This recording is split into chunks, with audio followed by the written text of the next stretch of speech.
皆さん、こんにちは。私はミレイ先生チャンネルのミレイです。今日は先進換算読解の問題27を教えていきます。じゃあ、始めましょう。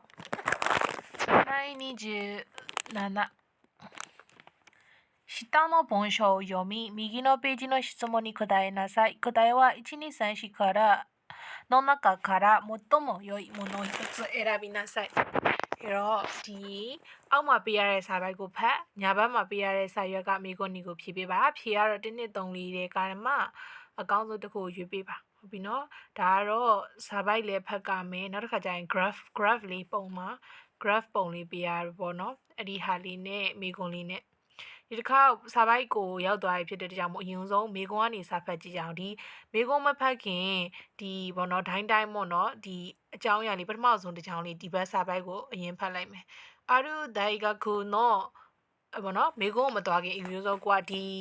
စာပိုက်ရဲ့အကြောင်းအရာကိုပြန်ပြသိချင်တဲ့အတွက်ကြောင့်မို့တကြောင်းလောက်ကိုအရင်ခေါင်းစဉ်လေးကိုဖတ်လိုက်တဲ့သဘောပေါ့နော်အဲတော့အရင်ဆုံးတကြောင်းဖတ်မယ်ပြီးရင် graph ကိုကြည့်မယ်ပြီးရင်မိကုန်းသွားမယ်နော်ある大学の大学生を対象にアルバイトについて監査を調査したနော်အဲတော့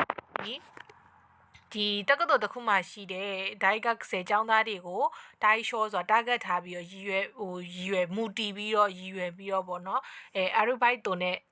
အချိန်မိုင်းလုံးနဲ့ပတ်သက်ပြီးတော့မှအန်ကတ်တုံဆိုတာကြတော့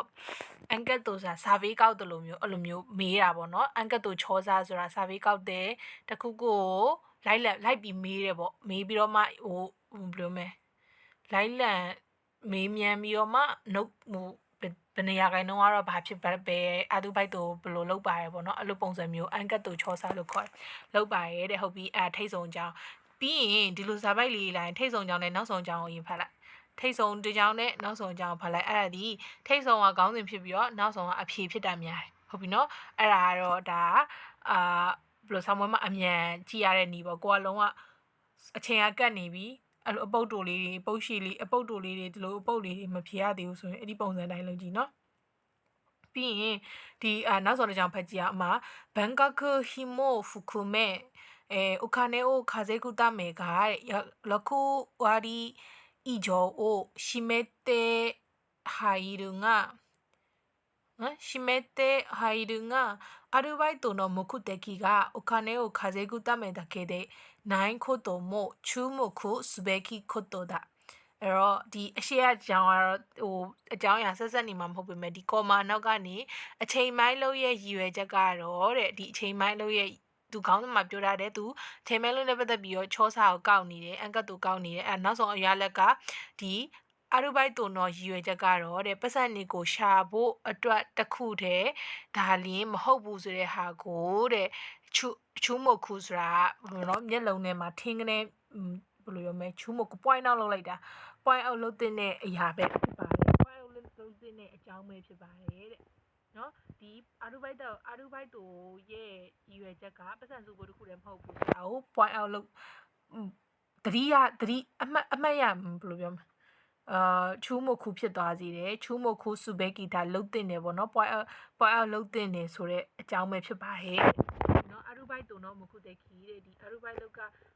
လွှဲခြင်းရဲ့ရည်ရွယ်ချက်အမှဆိုရင်သူကဆက်ဝိုင်းကိုဝိုင်းကြီးဆက်ဝိုင်းကိုအပိုင်းအစိတ်အကြီးရ3စိတ်ပြီးခါကျရင်ဒီမှာတေးသေးလေးမှာကအရန်မဲနေရပေါ့နော်တကယ်တော့မိုတိုတော့ဒီပုံနှိပ်စာအုပ်မှာကြတော့ဒါကာလာပါလိမ့်မယ်ဒါကြတော့မြန်မာဘန်းဖြစ်တဲ့ကြောင့်မို့မိထုကူရရဲ့ဖြစ်တဲ့ကြောင့်မို့မဲနေရပေါ့အမမအညားလေးနဲ့ထိုးရတယ်သူမူခိုင်းတို့ဆိုတာမဖြေထားတဲ့အဖွဲလေးကနည်းနည်းလေးရှိမဲ့ပုံပဲပြီးရင်ဘန်ကောက်ဟီကိုခါစဲကုတမယ်စာပညာသင်စရိတ်ကိုထောက်ပံ့သူပညာသင်စရိတ်ကိုစုဖို့အတွက်ကတတိလေးရှိလိမ့်မယ်ပြီးရင်ဆိုနိုတာကသူယွန်တန်ကောပါစင်တိုရှိလိမ့်မယ်ဟုတ်ပြီနော်ပြီးကျန်တဲ့အကွက်ကြီးရတော့စေကツဟီကိုခါစဲကုတမယ်နော်ဒီနေ့စဉ်နေထိုင်ဘဝကိုရှာဖွေဖို့အတွက်ကစန်ဂျူနီဒန်ဟာချီပါစင်တိုနော်အဲ့လောက်ရှိတယ်ပြီးရင်ဂက်ဆေစေကツを楽しむためနော်ကက်ဆေကျောင်းသားဘဝရဲ့စေကツပေါ့နော်နေထိုင်မှုဘဝကိုကျောင်းတက်စင်ဘဝကိုကျောင်းသားဘဝပေါ့ပြောမှာဆိုကျောင်းသားဘဝကို student life ကိုဒီ တော့တန်တော့ရှိမှုတမယ်ဆိုပျော်ပျော်ရွှင်ရွှင်ကြီးဖြတ်တန်းမှုအတွက်ကွာပျော်ရွှင်စေဖို့အတွက်အဲ့ဒါကစန်ဂျူနီတန်ယွန်ပါစင်တိုအဲ့ဒီကသူကဒသမကိုတန်းလို့ဖတ်တယ်စန်ဂျူနီတန်ယွန်ပါစင်တိုအဲ့လိုဖတ်တယ်နော်ဟုတ်ပြီပြီးတဲ့ခါကျရင်သူရှာခိုင်ဒီဘက်ဟာချီချေရတာလေးကတခုခုချေရတာလို့ပါလို့ဆိုရင်ဟာချီ HATCH hash ကိုသူတို့ကဂျပန်တန်ထွက်တာဟာချီဆိုပြီးတော့ထွက်တယ်နော်ထားပါတော့ဒါအပိုးလေးထည့်ပြောတာပေါ့သူရှာခိုင်ခေကန်တော့ရှာခိုင်ခေကန်တော့တာမဲတဲ့ဒါလူပုတ်ဝင်လူမှုတစ်ပတ်နေထိုင်မှုဘဝတွေကိုခေကန်လူချင်းလို့အတွေ့အကြုံလူချင်းလို့တော့ကကြတော့24နီဂျူယွန်တန်နီပါစင်တိုလောက်သူဟာဖြစ်ပါတယ်ဒါဒီအရူဘိုက်တို့ရမခုတက်ကြီးအဲ့ဒါကိုဟိုကြားစားပိုက်မဖတ်ပဲနေမိကွန်းသွားဖတ်မယ်တို့ဤခုနိုချောစာနီချီတဲ့နိုဘဲတေအီရူမွန်နိုတဲ့မတ်တိုမိုထာဒါရှိမွန်နိုဝါဒိုရီကဒီဟာဒီမှာသူပြောရတယ်ဒီချောစာဒီစစ်စေးခြင်းနဲ့ပတ်သက်ပြီးတော့နိုဘဲတေအီရူမွန်နိုဖော်ပြထားတဲ့အရာတွေထဲမှာမှဒီနော်သူစားပိုင်းမှာဖော်ပြထားတဲ့အကြောင်းအရာတွေထဲမှာမှအသင့်တော်ဆုံးဘယ်လိုအမှန်ဆုံးတစ်ခုကားတဲ့အောက်ကဘယ်သူဖယ်ဟာဖြစ်မလဲတဲ့အဲ့ကြရင်သူကဟိုအဲ့လိုမျိုးကိုမြည်ကြလို့ဆိုရင်ကွာအကုန်လုံးကဝတ္တဝါတာလေးမှန်တယ်လို့ရှိတဲ့ဟာလေးထည့်ထားတယ်ဒါပေမဲ့ तू ကဖော်ပြထားတဲ့ဒီချောစားတဲ့မှာမို့တုံးမို့မှန်တာချင်းတူတာမှမို့တုံးမို့သာသရှိမို့နော်ပြောဘယ်လိုအမှန်တင့်ဆုံးလက်ခံအမှန်ဆုံးဟာကိုခိုင်းနေတာမိကုန်းနေလဲလာတက်တယ်အဲ့လိုမိကုန်းလေးပေါ့နော်အဲ့တော့一番アルバイトをしている男子学生の割合はアルバイトをしている女子学生の割合より多いအဲ့တော့အရူဘိုက်တို့လုံနေတဲ့အမှာဒန်းရှိရှိရယ်ဂျော်ရှိရှိရယ်ဒန်းရှိရဲ့ဝါရီယာကြီးကတဲ့အရူဘိုက်တို့လုံနေတဲ့ဂျော်ရှိမိန်းကလေးမိန်းကလေးចောင်းသူတွေရဲ့ဒီဝါရီယာကြီးယော်ရီအိုကြီးများပါတယ်တဲ့ဟုတ်ပြီအဲ့ဒါစာပိုက်ကကြည့်လိုက်မယ်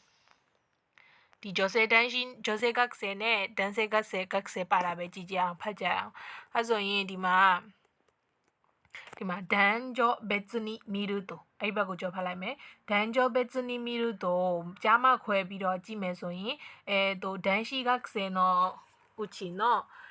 79.4%がアルバイトをしているのに対してအဲ့လိုယောက်ျားလေးတွေက89.4%ရာခိုင်နှုန်းလုံနေတယ်အဲ့ဒီဟာနဲ့တိုင်းတဲ့အပြိုင်ပေါ့နော်တိုင်းတဲ့သူနဲ့အပြိုင်တိုင်းတဲ့ဆိုတခုခုကိုစန့်ကျင်ဘက်ဖြစ်အဲ့လိုမျိုးပေါ့နော်သူနဲ့အလိုက်သူကတော့ဒီလိုဖြစ်နေပါဆိုပုံစံမျိုးရဲ့ပုံပို့ပေါ့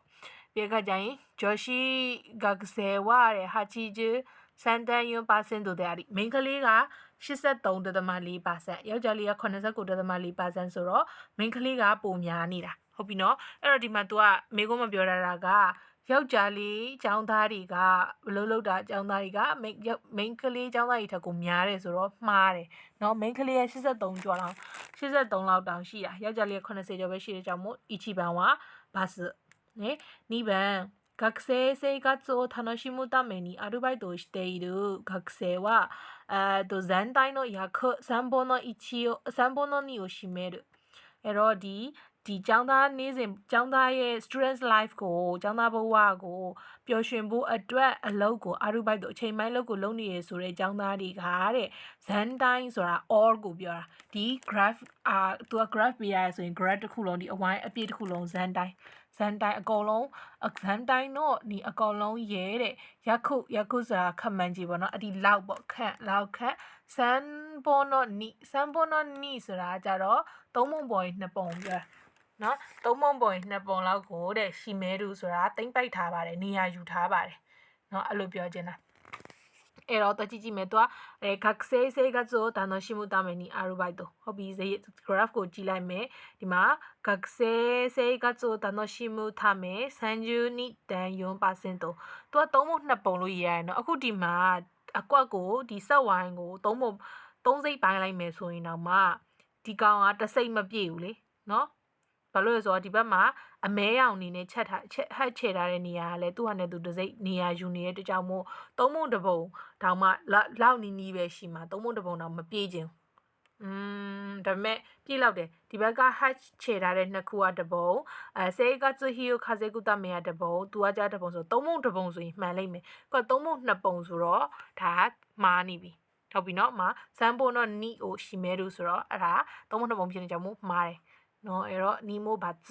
3番はアルバイトの目的はお金を稼ぐためだけではないね。အဲ့တော့အရူဘိုက်တို့ရဲ့ရည်ရွယ်ချက်အရူဘိုက်အချိန်မှလို့ရခြင်းရည်ရွယ်ချက်ကတဲ့ပတ်စံကိုရှာဖို့အတွက်တစ်ခုတည်းသာလင်းမဟုတ်ပါဘူးတဲ့ that's right နဲ့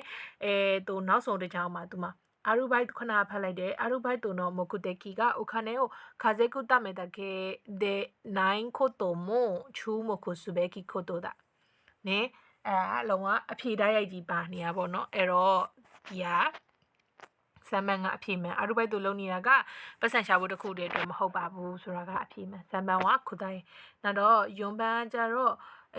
ほとんどの学生がお金を稼ぐためにアルバイトをしているဒီほとんどဆိုတာအားလုံးနီးပါးတော့နော်အားလုံးဟိုတုန်းဆိုတာအားလုံးနီးပါးလူနီးပါးတော့ចောင်းသားတွေကပတ်စံကိုရှာဖို့အတွက်အာရူဘိုက်တို့ကိုလုံနေပါတယ်တဲ့။ तू ကအဲ့လိုမပြောအောင် granite တောင်ရှင်းသွားတာလေပတ်စံရှာနေရဆိုတာမျိုးอ่ะဒီမှာအကြောင်းပြချက်တွေအမျိုးမျိုးရှိရလို့ပြောရကြမို့ဒါလည်းလုံးဝမှားတယ်ဟိုတုန်းတို့မဟုတ်ဘူးနော်အဲ့တော့ယွန်မန်လည်းမှားကြမို့答えは3番です。